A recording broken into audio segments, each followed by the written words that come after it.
Great. You good? Yep. All right. 6:02, I'm gonna go ahead and call this meeting to order. Roll call. Josh, Here. Tyler, Here. Jeff, Yep. Melissa's absent, Andrew, Here.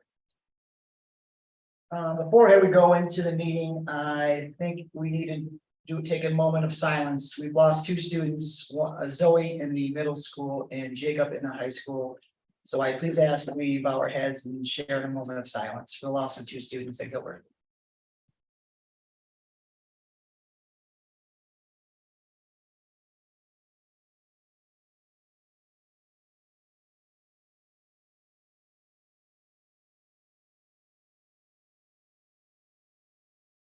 All right, thank you very much. Do I have a motion to approve the agenda? So moved. Second. Any further discussion? All those in favor? Aye. Opposed? Motion approved, agenda passes. Public forum, we have Gilbert Kids Club Lights On event. Some people here to speak. Yes. Barbara, is that right? yes. All right. Nicely, the forum is yours. Thank you. So my name is Nicole Schroer and this is Barbara Cooper. We work for YFS, which is a nonprofit in Ames. And one of the programs that we work with the Gilbert School District to provide is the Kids Club program. So it's a before and after school program. We are open after school until 6 o'clock every day. And then we're also open on no school days from 6:30 a.m. until 6 p.m.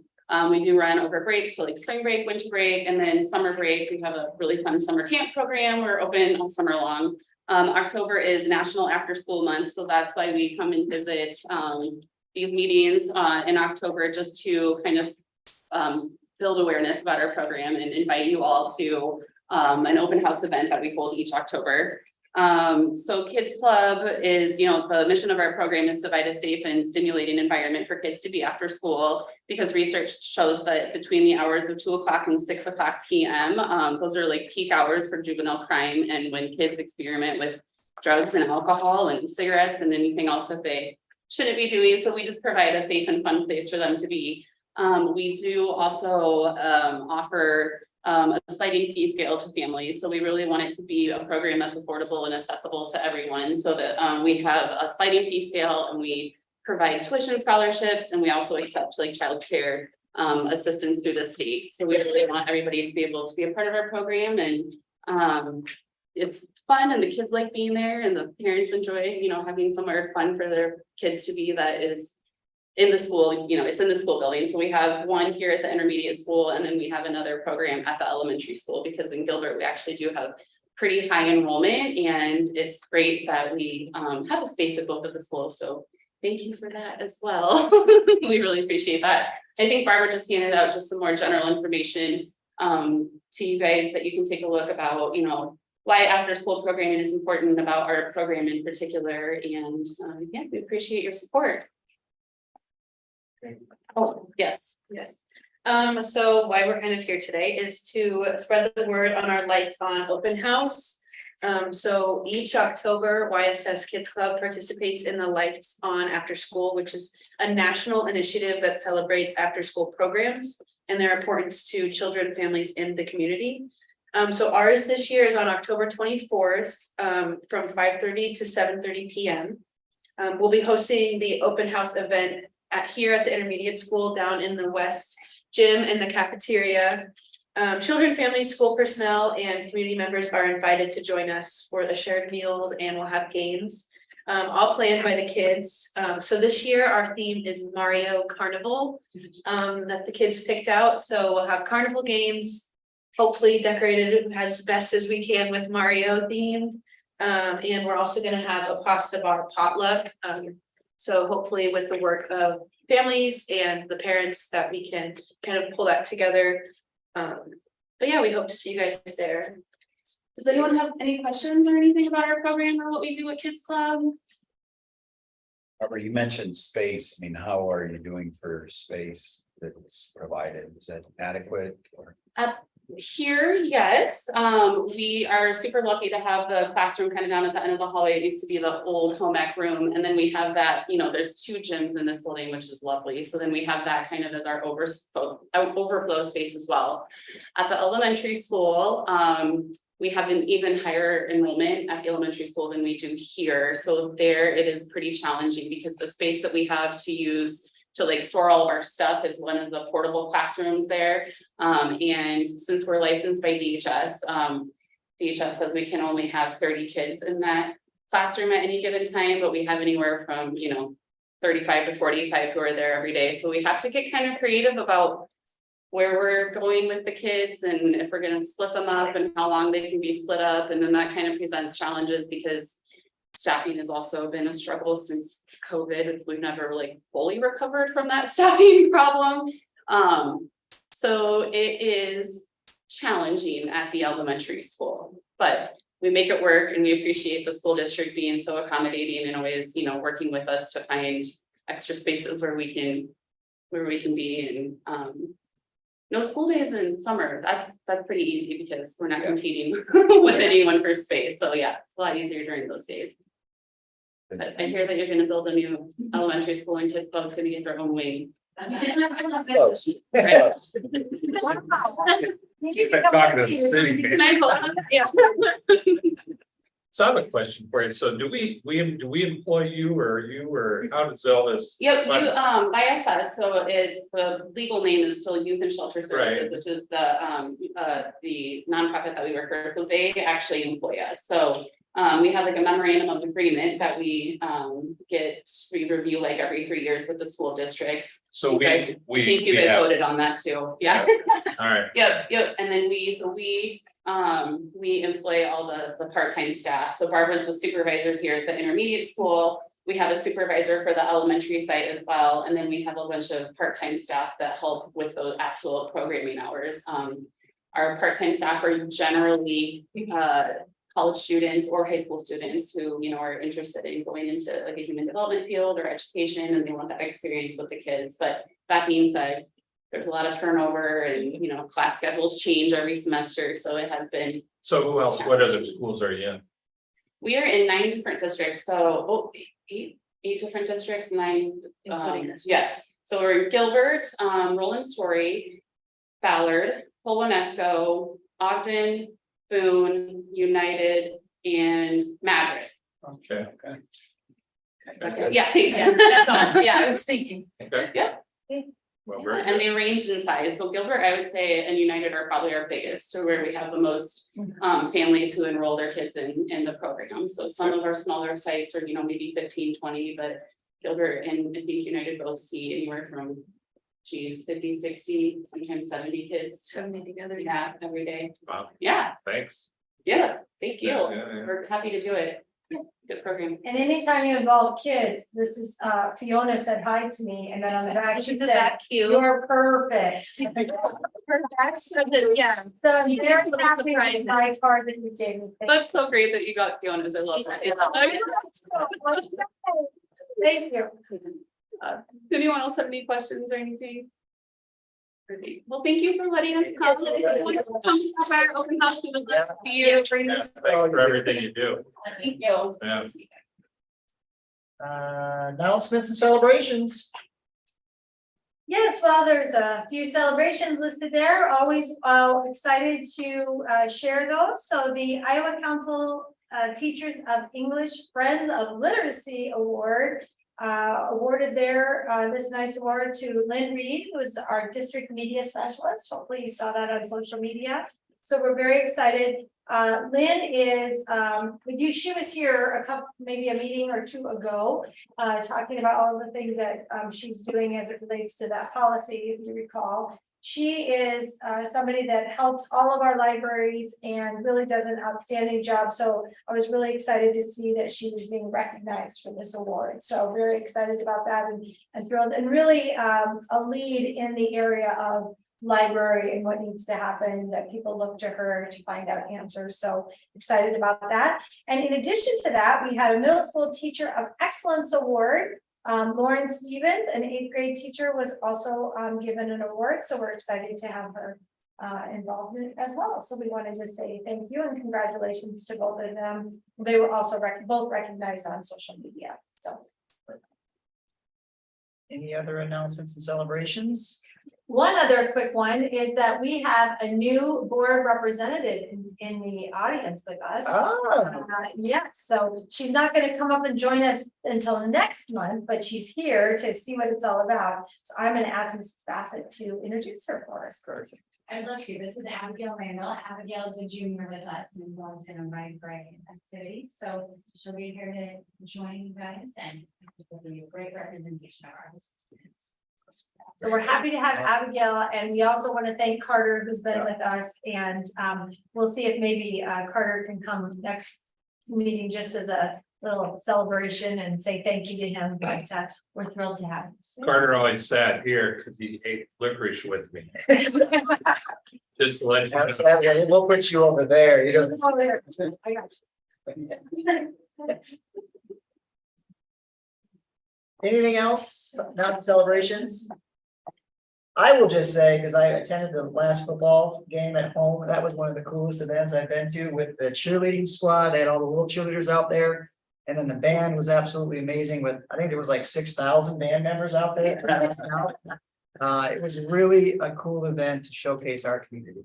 I mean, then the game went to overtime and we won, and it was just a beautiful night. So for those that were there, I assume they probably think the same thing, but it was a really, really cool evening and made you very proud of me from here. So Absolutely.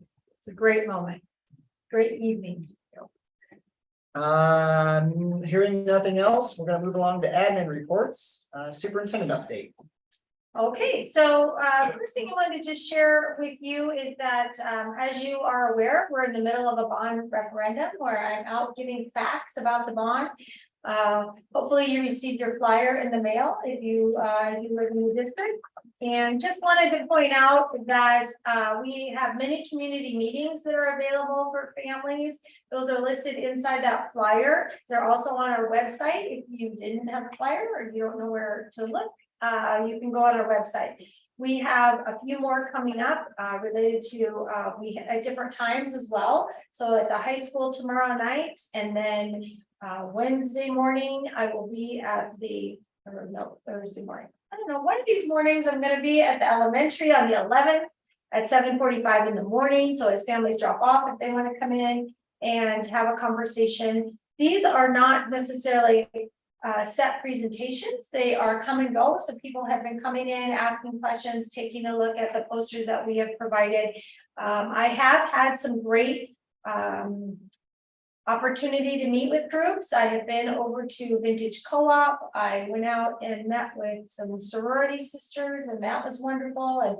And so we've had different groups asking questions and sharing their information. So, and there's more to come. I'm meeting with bus drivers this week, and we're just everywhere we can think of. So I'm happy to be out and enjoying the community and getting to know people in that format, and sharing with them all the facts related to the bond referendum. So just wanted you to be aware that that is taking place, and including we'll be at the football game coming up a week from Friday, and just hope for not freezing weather while I'm standing out there. So happy to share all the facts related to the bond in those meetings.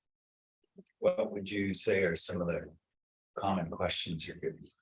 I would say that's a great question. The first one is really about the taxes. So it's nice to be able to give the facts that the bond as is no new taxes to be able to add to our buildings around the area of growth related to not increasing taxes.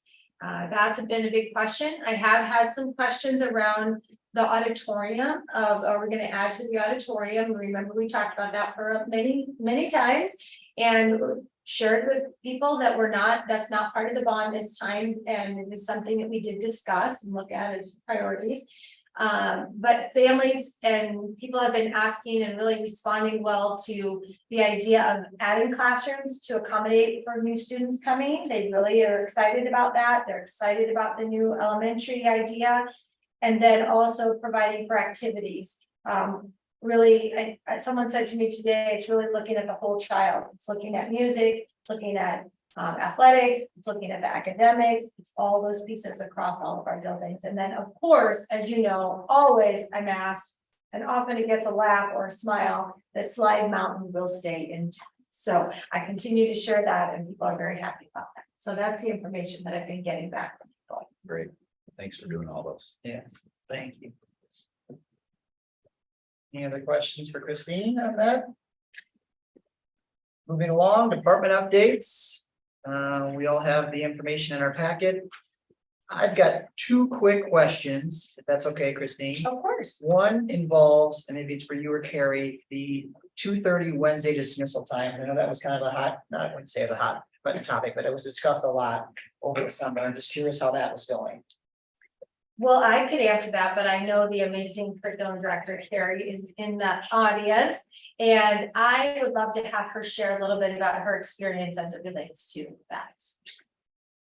I feel that the 12 or the 2:30 dismissal on Wednesdays has given equal access to PLC time for all teachers within the district. With that, it has also given us a timer where we have different departments that can get together that we have not had time where everybody's been available. So when we say PLC, we're talking times where teachers are getting together, talking about whether they're talking about their standards, they're talking about students. It's not a planning time. It's not planning for their class. It's talking about where we are with our standards. What do we want students to know? How do we know that they know it? What are we gonna do?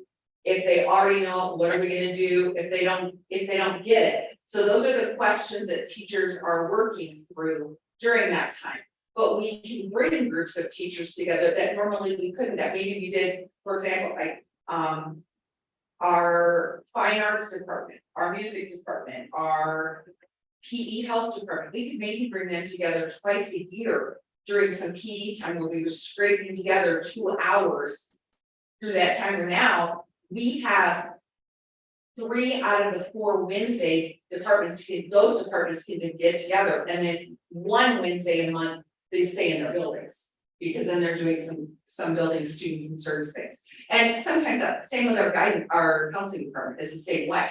So it's really allowing our departments to do more quality work around their standards than we've ever been able to do before. And we don't have to take that time away from other PD time where, for example, Mike or Cindy have a building thing plan, but I might say, oh my gosh, can I pull away, these 3 teachers or that? We don't have to do that. So it's equal access to that. And that's good for all kids. Thank you, Carrie. I appreciate that update. I have one more question, and I know you may not know this answer, Christine, but I know Ian mentioned record participation for winter sports. I didn't know if we can gather some more information on that. Obviously, with the upcoming bond, and we're talking about gym space and middle school and high school, I would just be curious maybe what those numbers were, where those kids are. I mean, I think it's great. I think it's awesome, but it kind of jumped off the page to me that it's record participation, so. Yeah, I think that's a great idea. What I can do is ask Ian if to do maybe a 2 or 3 year totals about how many kids we've had participating in some of the various events.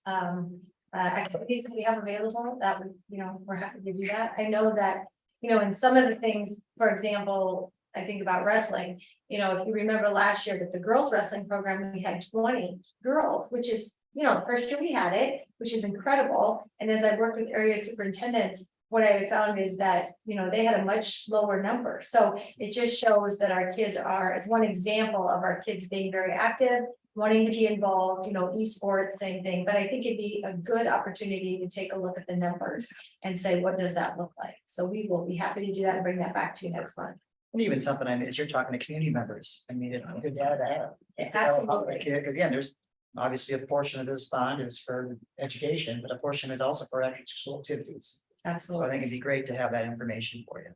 So, I've got one question. The juice box has been on our bill for quite a while. And I'm not understanding why we can't get that finished. Are we not where we need to be? I mean, I wouldn't think, I know. Quite frankly, it's taken too long in my mind, and I just didn't know why we're still in the building process, because that hasn't changed. Right. I would just say to you that the amount of time, it almost takes a dedicated person to only be doing that component. And what happens is, we have too many other activities that get in the way of that, but it is something that we need to continue to work on and look at, so. So we're in-house It's- we're it's a working big on issue. juice box We're ourselves. working in an alignment with juice box. But the writing of it itself, every page has to be rewritten, and that's what takes the time. And that's being done by us. Correct. We get an update Then that's maybe fine. next month. Yes, absolutely. Yeah, that's- Troy come. Yeah, next that's month. fine. I just, No, that's a great Yeah. I question. didn't quite understand it. I mean, if juice box was working for us, I would have fired them. If they were writing it. I'm just gonna be honest with you. Yeah.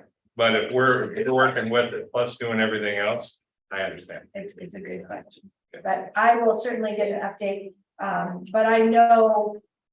There's been a couple different ways we've tried to do it, and we're just not getting the traction that we need because of the dedication that. To your point, Jeff, we're doing the work Right, and. There's not enough of us. right. Thank you, I will follow up on that. And I have one more and go cringe and transportation department, I really think that Trent's doing a good job and I was happy to see that he was able to hire Mark. And I know Mark, I mean, a little bit, but I mean, he's a quality guy. I would like to have you consider a contract for that position. Maybe so many days, something like that you guys work out there. And yourself, you work so many days, maybe we put him in a contract where. And then put some benefits with it, so we're not having any turnover there, because it sounds like Trent really has got something really good going here. And I know how hard you were worried about filling that position. So if we put him on, I don't know, 180 days or whatever the deal is, and put some benefits with it. And then not turn that position over, I think it's an important position, and I don't think it's that costly if we do it that way. We'll take a look at that. I will tell you that Trent, if he was here, he would tell you, and Vic might want to speak to this, but Mark has been invaluable to the work that Good. we're doing. And is just doing a terrific job. And Trent has told me that, and he says any chance he gets, he wants to sing Mark's praises because he's really jumped in multiple places and they're working together on a lot of things and really doing a great job for us out there. So we're grateful to him and to Trent and Vic for helping hire him. And so I'm surprised you got somebody that like him. we're very, We've been keeping a log of everything we repairs, so we'll be able to have a log of every repair done based on the state of the district. Up to this point, we've only sent out one bus, and that was because we didn't have a piece of equipment to read one of the sensors. Yeah. But I talked to Mark about that, we had to get them, but they're very relatively inexpensive. They took it down there, and we read the sensor, they brought it back and fixed it. Oh, nice. Lot going on, about 30 minutes. By the time we got back, they were calling ready, so I'm just come back and get it, so. We have not yet had to send a bus out, which is odd. So I don't know. I mean, it's just something to think about if you could keep that position. Yeah. I mean, I think Mark really likes the schedule, Oh, yeah. Yeah. He likes working certain hours a week and having a little bit of flexibility, so, but that's definitely somebody we want to keep. for sure. Yeah. Thank you. One other thing on the bus, we had that conversation as it relates to traffic and the question was on numbers. So Trent followed up and there's 16 routes. 830 students potential riding every day, and he said he estimates 650 actually ride, so. I was actually surprised by that, so 80%. When we start asking about, well, is there an opportunity to encourage more bus riding? There still is, but we're at around 80%. It seems like, so that's a pretty good number, I would think. I would think so. I assume that's rose every year since COVID, because then I took a big dip down. We had a lot of, most people, we asked them not to ride the bus, Right. and then the buses were Yeah. empty. So that's Yeah. good. and Trent has, just kind of going back to an example of a bus. I think he's given you 3 different examples of buses that would not have been able to be out on a route. If Mark hadn't stepped in real quickly and had it fixed even before noon, almost of things that needed to be touched on. So it does have an impact on the routes and on the kids and how they're picked up. Yeah. It's all connected. Really nice job by you guys. So it's Yeah. a good team effort. Yeah, I agree. Any other questions for the department update report? Hearing none, moving along to preliminary 23-24 certified enrollment information. Again, it's in your packets. Let's hit on. What? All right, I'm gonna interrupt. you just a Oh, second. you go right So ahead. sorry, back to department updates. I need to, Carrie Clark, you and Lindsay had something to share this evening. Around achievement related to department updates, correct? And so do you think that you could do that at this point before we get to certified? Go enrollment? right. I apologize. No, it's fine. It's my fault.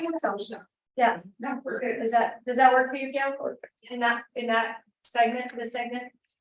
Okay, we're gonna give. I think they're land force. This is about achievement and data And student growth. and growth. And we're gonna preface this where we went to this Iowa Department of Ed has purchased use for a new system called, well, I don't know that it's a new system, it's a new system for the state of Iowa called EVAS. And so Lindsay and I attended a training midweek last week. So we really just started looking through this, using this system less than a week ago. But we thought, let's share a little bit about what we know, how we'll be able to use it, at least for the next 2 years. The DE is gonna pay for it through this year, and we know they have a contract through next year as well. So we'll see what happens after that. We don't know, after that, maybe they'll continue on it, maybe we'll decide we wanna keep it, but we'll worry about that, cross that bridge when we come to it. So there's 2 different ways to do it, and Lindsay's gonna start off. Oh, here you go. No, you're fine. All right, so you are seeing, so this first page in the slideshow, which I know is very small, is just kind of the glossary on what we're going to be looking at. So when you're looking at these bars that are multicolored, you will see this is looking at our growth index. So how are our kids growing? They have a formula that they statistically use to find that growth index. So if our growth index, which is that white dot, if that is in the red, we were as a group well below what the growth should have been. And then you can see in the yellow, you're below, the green would be average, and then above, and then well above. That dotted line in the middle, that is expected growth. So dotted line, yeah. So that's what we would hope to see, is just right along that dotted line.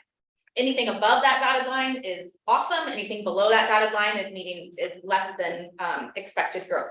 So if we look at the first one, this is the class of 2024, and these are their 4 data points in English language arts. We're obviously missing 2020 because of COVID. So here you can see kind of that learning loss from COVID. So we were well above, we slid back after COVID, and now we've progressively been making gains back to be well above again. So this is class of 2024 in language arts. If you want to go to the next one, you'll see the class of 2025 in language arts. So again, we were just right at that above mark. We fell back well below, which everyone in the state did. And then now we've made up back that ground, and actually we're better than we were pre-COVID for this cohort's group of language arts scores. You want to go to the next one? I think I've got 2 math then. So class of 25 math. So this is the same class we just looked at, but now in math. So we were right at expected growth pre-COVID, slid back, and now we are in that above, well above. The crescent, when you see a crescent, that shows that we have hit it 3 points above what they're expecting. So the crescent is a good thing, just to kind of accentuate that growth. And then the last one is the class of 2027, and this is the same. So we were at that high growth before, slid all the way back to well below. Math took a much bigger hit than English language arts did in COVID, but now we're right back kind of where we were. So academically speaking, this just kind of shows system-wide that we're really back pre-COVID learning. All right, so that's one way we can use this system to look at data. This is another way we can use this system to look at data. Would you go to the next slide, Gail, or slide it up over? Is we can use it as a diagnostic tool. And when we say that, what you can do is we can look at this to see. Right. No, sorry. I just want to make sure I'm saying this right. So when we're using that, we can use this this representation to see, are we hitting our targets through interventions that we're doing with students? How are the practices that we're using? How is our curriculum working for kids? So when we look at this is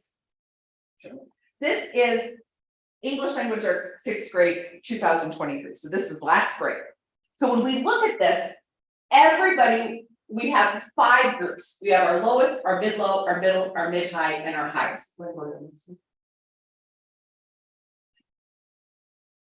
You can see that right there. So that's how you can have it come up in a couple different ways. We wanted to see it just like that. Then you've got growth on the side, and then you've got this green line down the center or across, going across. The green line represents expected growth. So if everybody hit the green line, if you had no purple bars, it would just mean everybody hit the expected growth in 6th grade English language arts, and that would be fine. Everybody made growth that we expected them to make.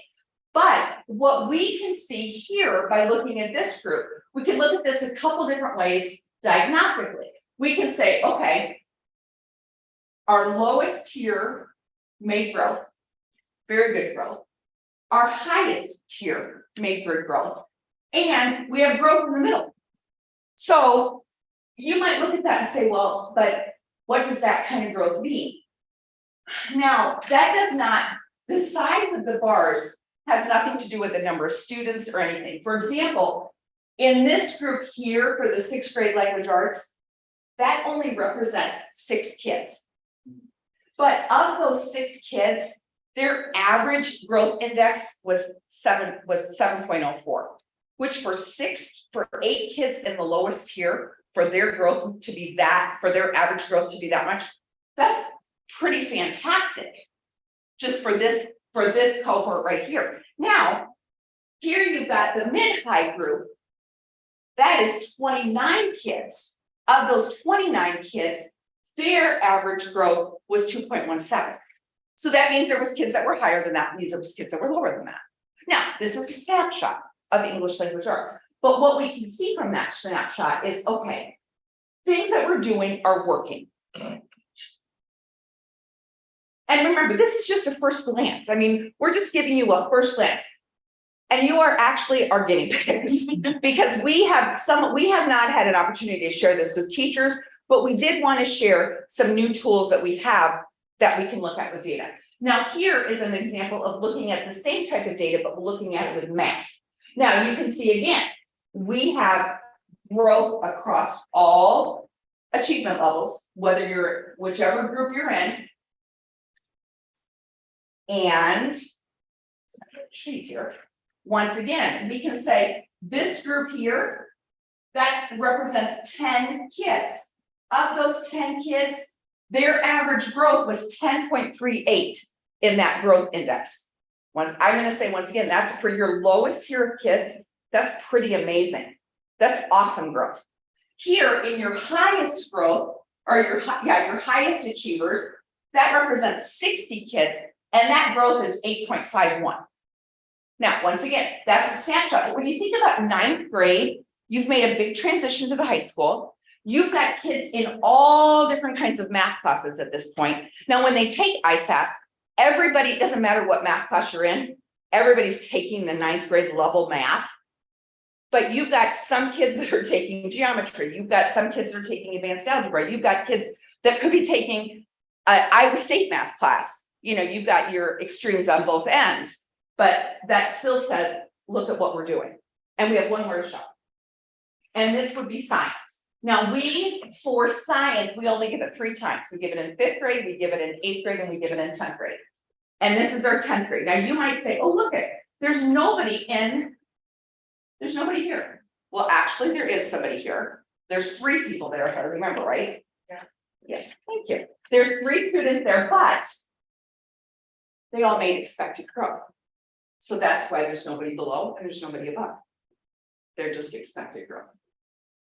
So Once again, what does that show? Does that mean that we would just say, oh, we don't do anything? Of course not. We'd look at what that is. We'd look at, we could still, but this gives us a first dive into what are we doing that's working, or maybe what are we doing that maybe that's not working? Like we could have this and you could have, maybe you'd have, for example, maybe you'd have all purple above and you'd have one that was coming down. And you'd say, okay, what about what's not working in our system, in our curriculum, in our interventions that we need to tweak? So that might be a way we might use this data. But we feel of all the data that we've gotten around ISS, this is something that we feel, ooh, especially as we think about interventions and taking a big look curriculum wise, this is the first time we've seen something that we felt would be a tool, just looking at big data out there. The DE bought it, like purchased it really to see how COVID hit Iowa compared to other states around the nation. And Iowa was not hit as hard as other states. And I would say Gilbert was not, we've really come back fairly quickly. So, but that was kind of their purpose in purchasing the program. We shared this very not big deep dive with building principals, and then what the next step is, we'll set up a time where we'll meet with building principal and that instructional coach, so they each get their login to this so that they can dig into their data for their own buildings from there. But anyway, we just wanted to share. We haven't really done a lot of data dives with you guys, so that's what that is. So thank you. So you said I'll start here, 5th, 8th, and 10th grades on the science. What was the test parameters on the other one for grades? They are 3 through 10, 3 through 11. ISASP is all grades 3 or from 3 to 11.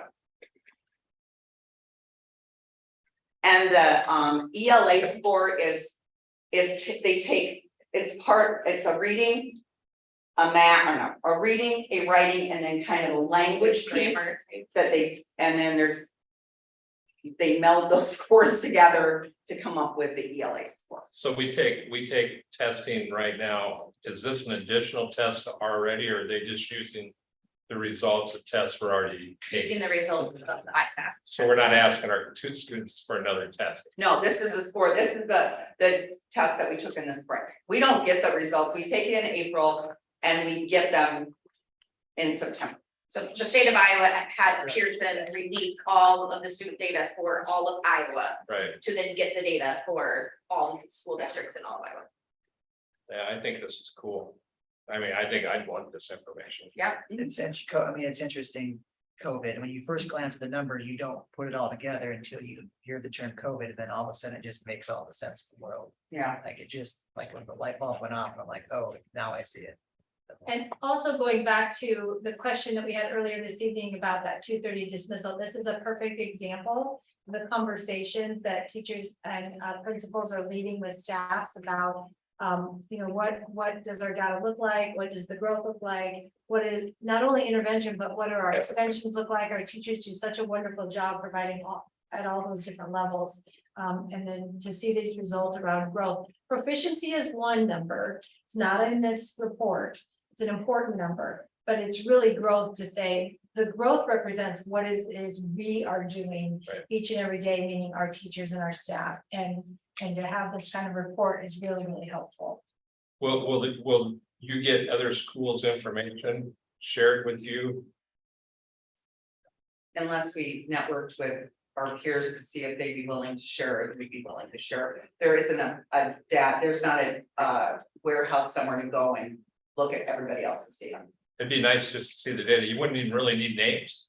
No, Or just the state. Yeah. I assume the state would come out with their data. I mean, if they put this together to see what affects COVID, I would assume they're gonna release that. I would think they would be doing something like that. I mean, they're gonna be doing something with it. Yeah, But so, it's very interesting. yeah, we went to one of the first trainings that they had with using this system, so. Did you hear anything what this might cost after the initial period is up? No, they didn't share that. They didn't talk about that. But Good we didn't ask, we're gonna just, we'll see how we use it and from there, let's hope that they just keep, we'll cross that bridge when we come to it. So, I will tell you that Good job. many superintendents that I've been talking with, we've all been saying the same thing about how helpful these reports are So we hope that we will hear us in that and continue to provide this for us because it's really, really helpful. I just think sharing it would be just as helpful, like Roland Story and Yes. and Similar everybody. Oh, districts. yeah, absolutely, Absolutely. absolutely. They do that with proficiency, so I would think that that's coming, but as Carrie was saying, they just rolled it out. Yeah. They just had their first training, so I think that'll come. They're trying to figure out those pieces, but I agree with you, Jeff. It would be good to have this. Maybe at some point it'll be part of the Iowa performance profile. At this point, it's not. Thanks, guys. This Thank is you. great. Thank you, thank you. Thank you for sharing in our budget update. Thank you.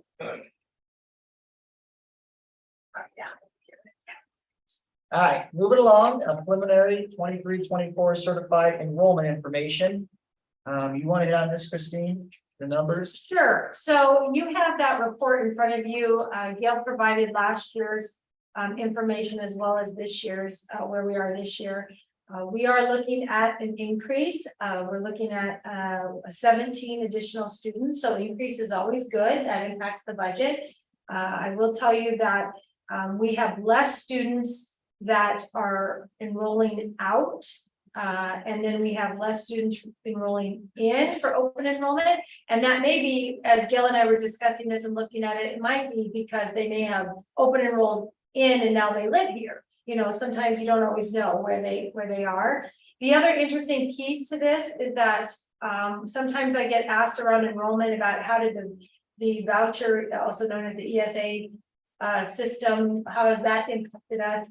And we have, is it 7 or 9? 9, thank you. 9 on that, but when we look at the 9 and we did a little deeper dive on that, it was 1 additional student than we had last year. So out to that. So the voucher piece has not really had a significant impact for us, as I expected at the moment. So Do you have any idea about vouchers in? I mean, We it don't, doesn't, yeah. doesn't work that We way. don't have open enrollment other than Oh, yeah, what's Yeah. available in our yeah. classroom size, so. Yeah. So that's where we are. I will tell you that the one piece in full transparency is that if you compare that also to the study that we had done, it's a little bit less than what we were hoping for from the study. But remember, one of the things I was just sharing with Gail before the meeting is that one of the pieces they said is take a look at your seniors going out and your kindergartners coming in, how that can impact, as well as if you remember that one of the main pieces they look at is Story County birth rates, which were down last year. So just interesting pieces, and we'll keep an eye on it, but we are at a positive, and so we're happy about that piece. Questions for Christine on the enrollment information? All right, mental wellness. I think Christine, you kind of give us an update of what's Sure. going on today and what we've done in the past.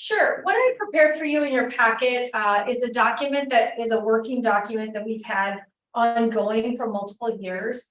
One of the things that we've been talking about, it continues to be a goal, it's a district priority, is helping our students and staff be stronger in their mental wellness. So I thought it would be important information to share with all of you the things that we've been doing, which was, as I shared, I believe I shared this document with you last year that had the different years on it for you to see where we've been and where we are. Just a couple of highlights for this year that I wanted you to be aware of. If you remember a few meetings ago, we a few months ago started a partnership with Walnut Creek Psychiatry. And I have had feedback from both principals or the principals that stating that those slots have already been full. And when they have referred parents are taking advantage of that. So it's been very successful right away. So we're glad to hear that.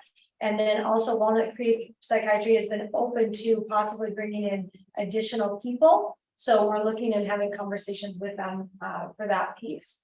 Also, I wanted to just mention that as a community, as we have been going through our own grief and healing with students and with our staff, one of the pieces that has been really impactful is having our therapy dogs on campus, and really had a tremendous impact. And so I'm grateful to our team of people out in the community that brought their therapy dogs to the schools And it really was healing and continues to be, so grateful for that program.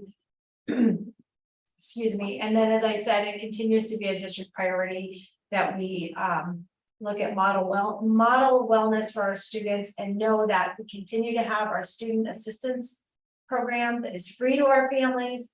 We have also an employee assistance program that is free. Both programs are free and confidential for our families and for our employees, as well as getting the message out to our students that if they are in crisis of any kind, 988 is the number that's available that they can call at any time, and that's families and students. But that 988 is a very helpful resource for our families. So that's just giving you an overview of some things that are in place this year that weren't in place in the past. And as you know, we have multiple things that have been in place in the past, but we need to continue to grow in this area and continue to ask ourselves, what else can we do to help our students and our families? And I'm hoping that we can have maybe a dialogue here, or we bring it next time. And I know Melissa wasn't able to be here tonight, but had a couple suggestions as well, so. I guess, I mean, we've talked about this as a board for as long as I've been on here as being a top priority. I mean, I do think we need to have a deeper discussion on the board level. I don't know. Tonight's difficult in my mind just because we have 3 board members here, and I think it'd be a full board that I kind of want to open the table up for suggestions, ideas. But I will also say, I do think this needs to be a reoccurring topic on our board. Somehow, some way, you know, we have facilities updates. We have to put this as in my mind, a reoccurring, just have people come and speak, have ideas, just have open discussion of kind of what we're doing and what we continue to do to be better as a district. I don't have answers. I don't think we're going to solve problems tonight, but I also want to make sure we're all aware this is the #1 priority as a school district that we have. That's kind of my thoughts on it. Again, do we put together some sort of committee, committee? Yeah. Yes, maybe that's a topic. And so what does that look like? I also think our student representative, sorry to call it, Ms. Randall, what's your first name? Abigail. I think we need a lot of feedback, dialogue, thoughts from the student level. In my mind, this is going to be what I love about what we've done so far with the Move Forward group is it's student led. This has to be student led. For the board members, superintendent, principals, it's not going to work. It has to come from the students. So I would highly encourage your dialogue in this conversation as well. That's why I don't know if tonight is the night. I would love a full board here and a full conversation on this topic. And we need to look in the mirror and yeah, we're doing great things, but we're not doing enough. And so what does that look like? And what can we continue to do? So that's just my thoughts on it. But again, I am kind of adamant that we do need to have this as a reoccurring topic on every board meeting for the foreseeable future. So. Yeah, very well said. That's first, Jeff. I would agree with you. We're happy to put that on as an agenda topic each time. And we're continuing to reach out. We have incredible experts in our own community. And this is, it's important, I think, as the school district to, our kids spend a lot of time with us, so we want to make sure we're doing everything we can. But we also need to look to our community to say, what resources can they bring to the table to help us as we're looking at all the different ways. And so, and had some people reach out to us to say they're willing to come and have the dialogue and say, what else can we do? I also, I have a webinar scheduled this week with mental wellness researchers on what does the research say of the models that are out there that we can take a look at and bring that information back to the board to help that dialogue continue and say, what can we do to help meet the needs of our kids and our staff as we move forward here. And again, this is me speaking. I don't like the term mental wellness. I've always just thought that was a cop out. It's always like, well, because everybody can just say the term and there's never an answer to mental wellness. But I would like to create something around this that's not under the this mental wellness whatever you call it, shit, cloud, shit. It's just, to me, it's just words that are used way too often that have no solution to it. And some more around the terms of like a learning environment or something where we can create. And obviously, it's the purpose of it is to make sure we get this across, but it's not just blanket under mental illness. And every time I see that, I just think it's something that everything gets thrown into.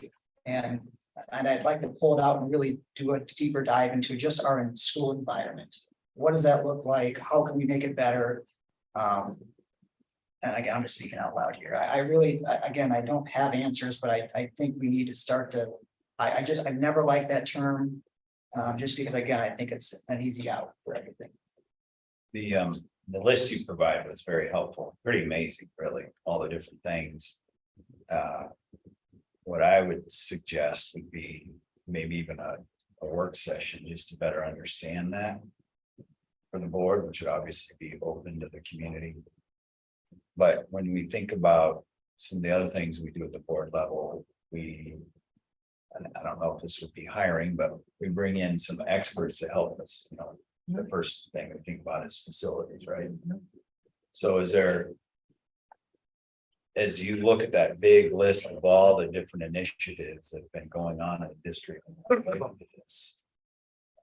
is there some that in a work session setting, you can kind of bring it in, kind of categorize where those fit, and maybe there's some gaps? And then I would agree with Andrew, whether it's committee or a working group, that's probably be something to have on an ongoing basis. That therefore would come up with, hey, we identify a gap, we think we need some more funding for this, or just keep the board educated on what we are doing.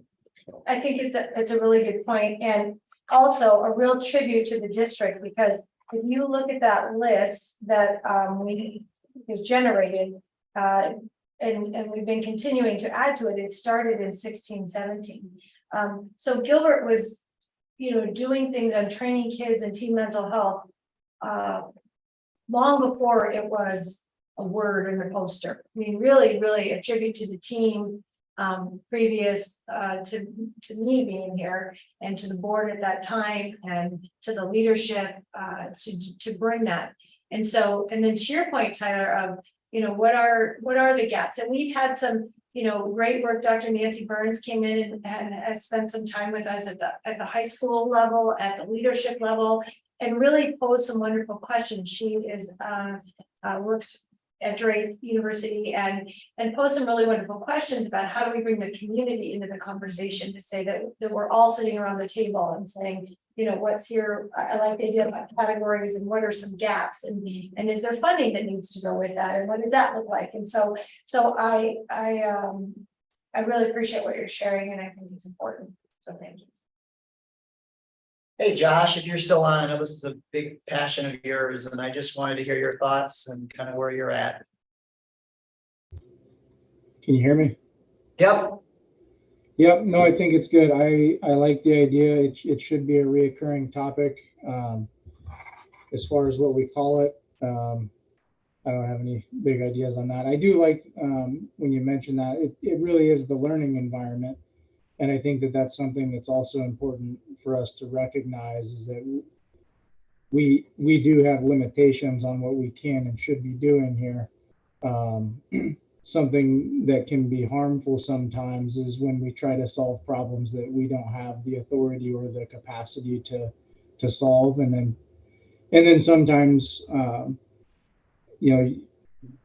the community can look and say, well, if the school district is doing such a great job, then we can kind of pass that off on them. And that's, I'm not saying that that's happening, but it is an important consideration.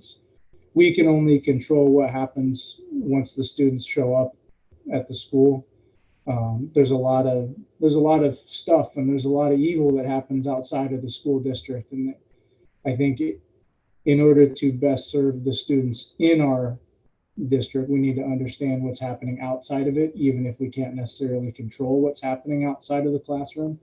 So it's just that's a big conversation. That's a big conversation that involves a lot of parents. And I agree.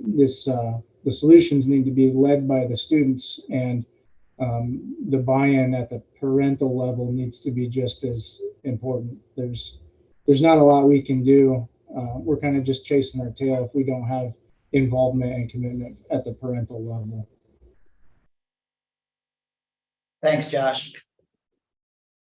Jeff, any thoughts from you? Yeah, I think you're right. I mean, I think, you know, this is always a subject that we're gonna look back at, you know, where, you know, for the rest of our life, we're gonna look, could we done something better? And we're gonna ask ourselves, every one of us in this room. But I think the answer is, who do we have to talk to? I think Josh is right. Who do we have to talk to? We talk to the kids, we get them out there. I mean, I know in Arizona, you had a button, you know, on your page. You know, I just want to go out in the middle of every school and put a big red button. If you have a problem, go hit it. You know, I mean, I just want to make it that easy. But I think conversations, sometimes you gotta, and I hate to say it like this, sometimes you gotta look in the mirror, you know, and you get up every day and, you know, you're, as a parent, are you parenting the right way? Are you doing everything you can? Am I doing everything I can to talk to my kids and make sure I know where they're at?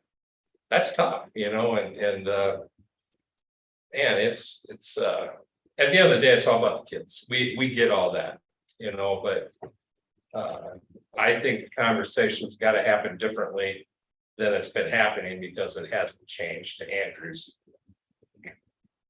statement, our conversation might have to go to the parents, through to the kids, then back to us again. So who we get in the conversation, I think, is important. Like Josh said, how we get in that conversation is very delicate. So, you know, somewhat we're up against the wall, you know, so, but the kids, you know, one's too many, you know, one's too many. I absolutely agree. I would also share that we'll continue to, you know, talk to, and with our kids and our families about utilizing the resources that we have. We know that we need to do more. And so we'll have that conversation, whatever that looks like. I think, Jeff, you bring up a point about, you know, what does that facilitation look like and how can it look different? And so that gives me pause to really think about that. I think that's a great question.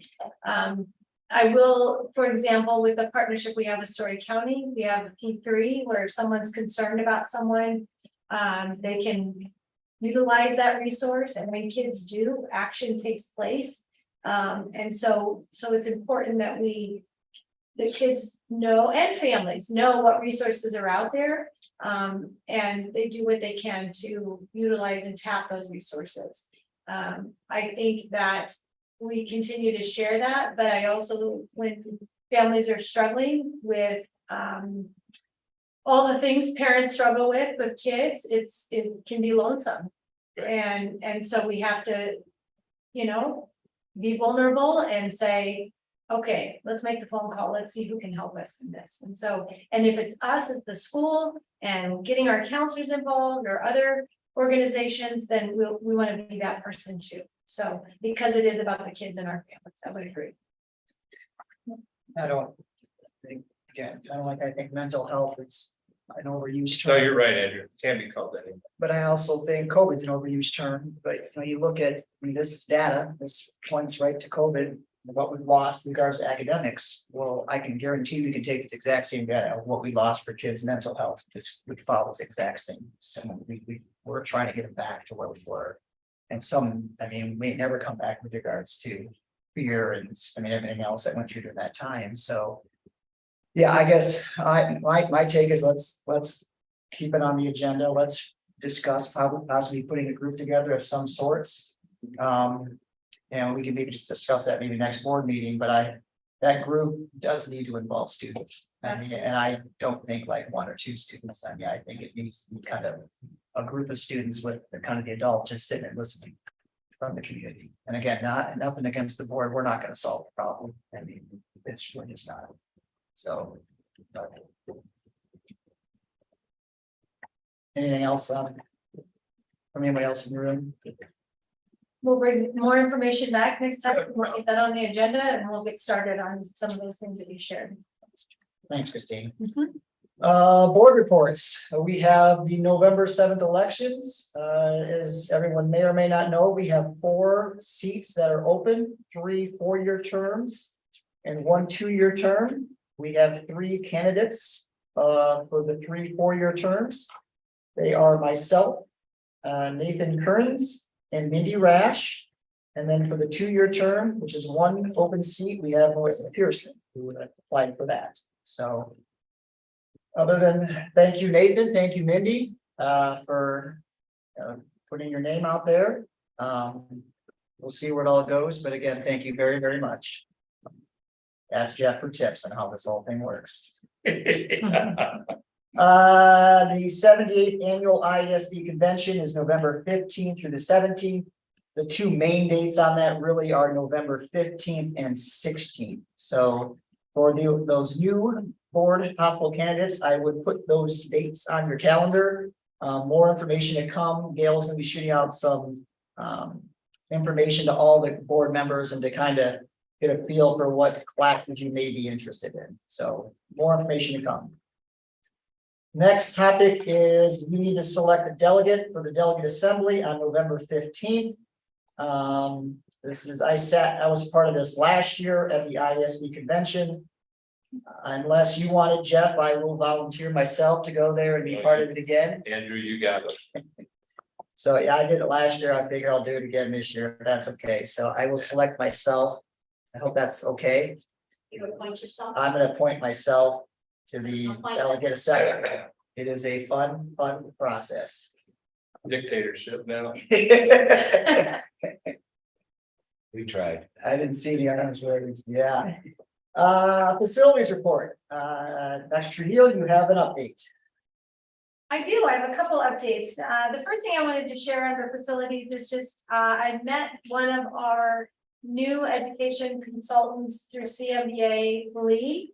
He will be joining the team, and we had a wonderful Zoom meeting today. He'll be coming to the next board meeting to meet all of you as well, as he joins the team with lots of experience in building educational facilities. And so it was nice to meet him and excited to get him on board with Joe and the rest of the team from CMBA and work with Patrick.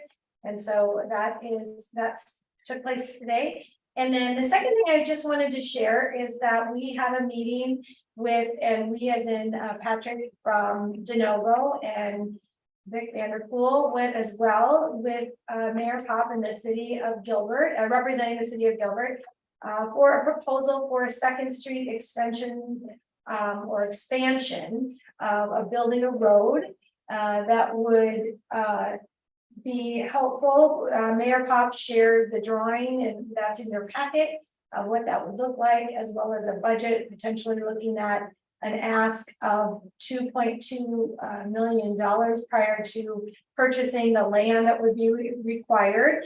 And I appreciate it. And Vic, if you have anything else you wanted to share, but Vic and Patrick did a nice job of sharing with the mayor that road expansion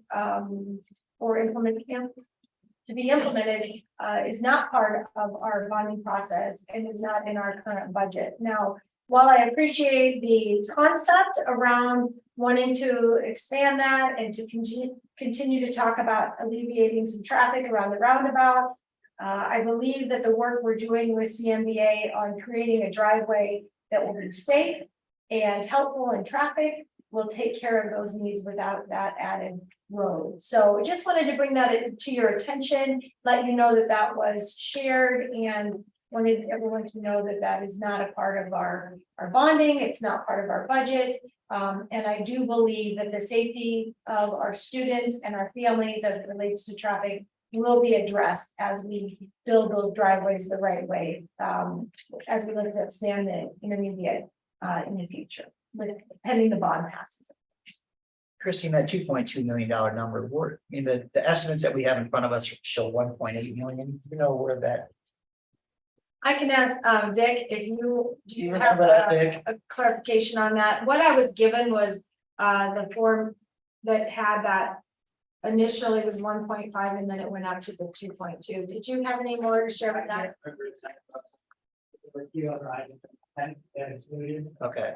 Then, so they thought it'd be closer to the 2 million range. Yeah. By the time it was all said and done. I don't remember there being any discussion about first and then either, so.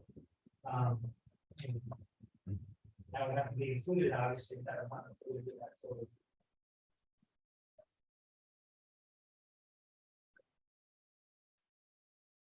Any comments on it? I'm not interested in that deal. We move on. Jeff, you are just awesome. I kind of thought that was coming. Yeah, I don't have any comments either right now on that. I think we're gonna rely on our architects to kind of work through. We know there's a slight problem a couple different times of the day. We mentioned that to our architects. They're gonna come back to us with some options. We'll go through those options. And we'll go from there, but I would agree, a $2.2 million road. Obviously, it's not in our bond, it's. Yeah, so, sorry, Jeff, I went longer than you wanted to on that, so. Going down that rabbit hole. I know, new business, first reading of new board policy 503.08, discipline of students who make threats of violence or cause incidents of violence. Any comments on that, Christine? Just, this is a requirement based on legislative, previous legislative session. This policy has been provided to us by Iowa School Board Association. And also our legal counsel has weighed in on it, and it is required by all school districts to put this in place. Any questions or thoughts on that first reading? Hearing none, moving along. Consider approval for a modified allowable growth and supplemental aid for a negative special education balance for the 22-23 school year. Or as determined after review by the Department of Education, that negative balance was $707,571.07. Question I have, how does that compare to past years, that negative balance? I know it's always been there in the past, but how does that compare? We budget $500,000 negative balance. If you remember last year, I think it's only 3. Yep. Now we're trying to look the other way, and now it's 700. So I would, in the past, it's always been around 450, 475, close to 500. That's why we cost it out as a $500,000 negative balance. But this year, it was more than that. Hopefully, it's not a trend of that way. But special ed is, those expenses are based on driven information required for those students. And we, for example, things that happen mid-year of, transporting our kids, we had to hire a second bus driver mid-year to transport students, so something like that has a direct impact. So this is above our budgeted $500,000. So What did we budget for this year? For this? $500,000, and that's what I was. Same thing again. Yeah, that's what I was gonna say, is what we ought to do is just budget what our last year is. I mean, wouldn't have done us any good at 350, but. right, so that's what we have done. 500 was our cost. Wow. That was, Okay, yes, that was, around that, and so. Now going forward, yes, it's going to be more around the 710, 725, something like that. and the state still pays us back that dollar. They don't, it goes back to the taxpayers. We make it up in property taxes if we have the availability of cash reserves. So right now we are restricted with our cash reserves. So to get our cash back is you have to have the ability, and then it's a direct tax. It's part of the levy. Yeah, it's a cash reserve level. But I mean, that's our actual costs in arrears, Right. and that's what catches us, because you just don't know. And then it's just added into the levy, how that works. But that'll be interesting. It'd be interesting to know whether other school districts have the same trend and special ed's going up.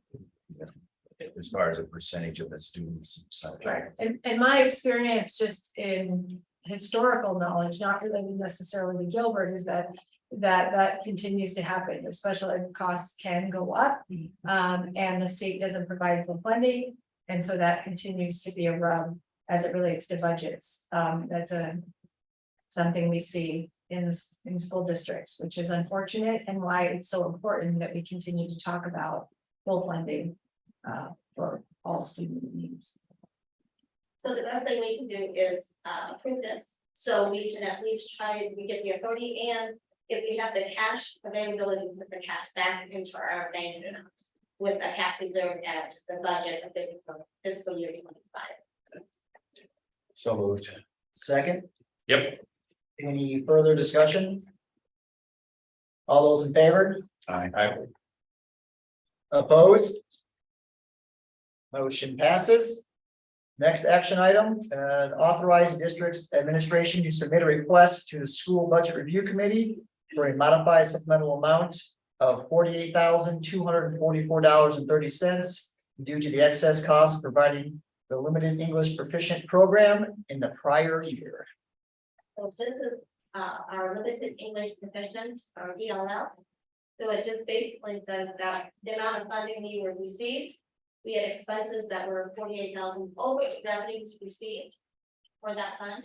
So this is a little bit like the special ed, where they give us the authority that we have this capability of getting the authority, not necessarily cash, but the authority for spending that.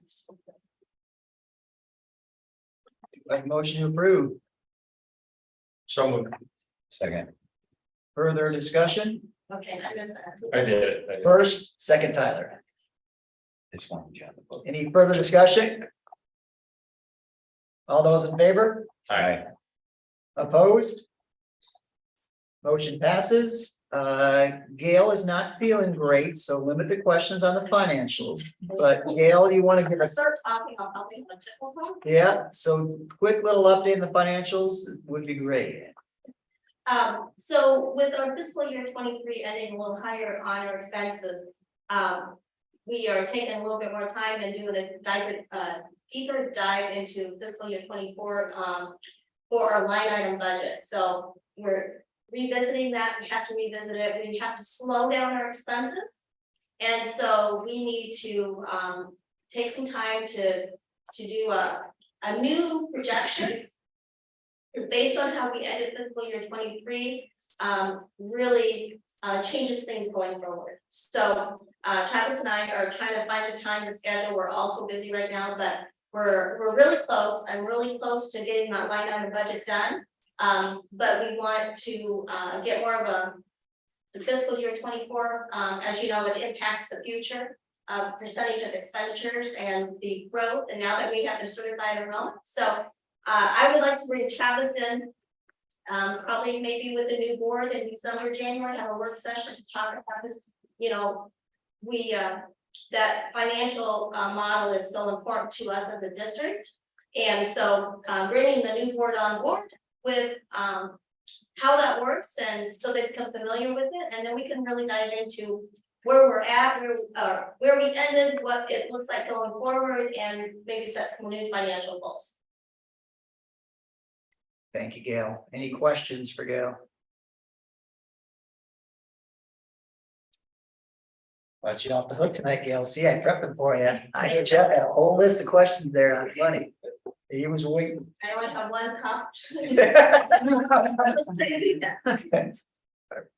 Consent agenda. Anything need to be pulled or discussed? Hearing none, do I have a motion to approve the consent agenda? So moved. Second. Any further discussion?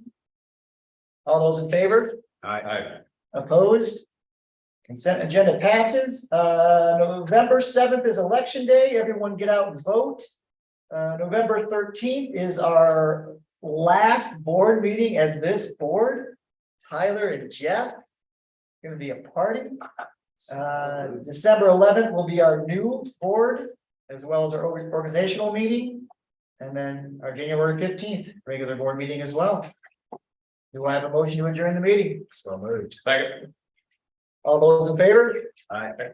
Opposed?